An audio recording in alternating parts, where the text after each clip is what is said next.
Hello, and welcome to Crash Course, Scramble for Africa edition. The Scramble for Africa is a name given to the period of invasion, occupation, and colonization of Africa by European powers between 1881 and 1914. There are two main reasons why Europe colonized Africa. First, much of Africa is rich in natural resources, so Europeans wanted to be able to use these resources and subsequently gain more wealth. The second reason for imperialism was Europe's hunger to gain more territories to call their own.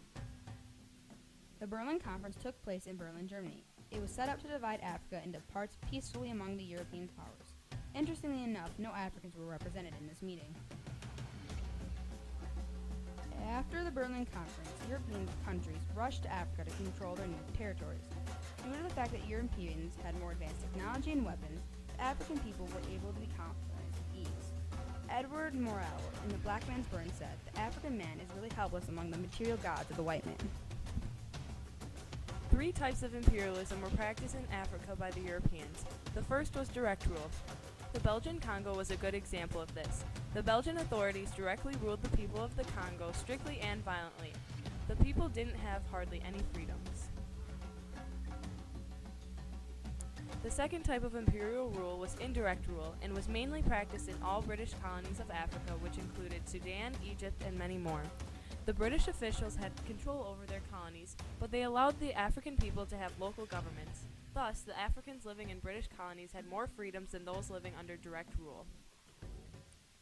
The third type of imperial rule was economic imperialism, and it refers to the way in which dominant powers established economic superiority over their colonies. An example of this in Africa was England's rule over South Africa.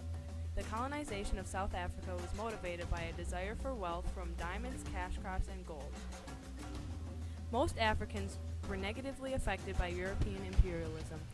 African people lost their land, independence, and culture.